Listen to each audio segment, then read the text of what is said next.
LP, UP, CAT, Mathematics, Model Questions 71 to 80. First one, ഒരു ചതുരവും സമചതുരവും തമ്മിൽ വിവേചിച്ചറിയുന്നതിന് അധ്യാപകൻ കുട്ടികളോട് ചിന്തോദ്ദീപകമായ ചോദ്യങ്ങൾ ചോദിക്കുന്നു. ഇവിടെ അധ്യാപകൻ സ്വീകരിക്കുന്ന രീതിയുടെ പേരെന്ത്? ഹ്യൂറിസ്റ്റിക് രീതി. സെക്കൻഡ് വൺ, വൈജ്ഞാനിക ഘടനയിലെ ഓരോ വിജ്ഞാനാംശത്തിനും പിയാഷെ നൽകിയ പേരെന്ത്? സ്കീമ. തേർഡ് വൺ, വിദ്യാർത്ഥികൾക്ക് പരിഹാര ബോധനം നൽകുവാൻ ഏറ്റവും സഹായകരമായ ശോധകം ഏത്? നിദാന ശോധകം.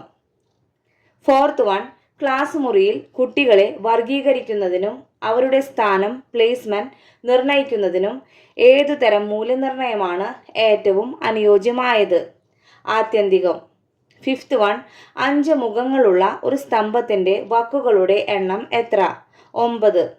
സിക്സ്ത് വൺ, ഇൻക്വയറി ട്രെയിനിങ് മോഡലിൻ്റെ ഉപജ്ഞാതാവ് റിച്ചാർഡ് സച്ച്മാൻ. സെവൻത്ത് വൺ, പാഠ്യവസ്തുവിനെ അനേകം ചെറിയ പാഠ്യാംശങ്ങളായി ഭാഗിക്കുന്നു. ഓരോന്നും സമ്പൂർണമായി പഠിപ്പിച്ച ശേഷം അടുത്തതിലേക്ക് നീങ്ങുന്നു. ഏതുതരം പഠനത്തിൻ്റെ സവിശേഷതയാണിത്? നിപുണ പഠനം, മാസ്റ്ററി ലേണിംഗ്. എയ്ത്ത് വൺ, പരിക്രമീകൃത പഠനം ഏതു തരത്തിൽപ്പെട്ട ബോധന രീതിയാണ്? വ്യക്തിഗത ബോധനം.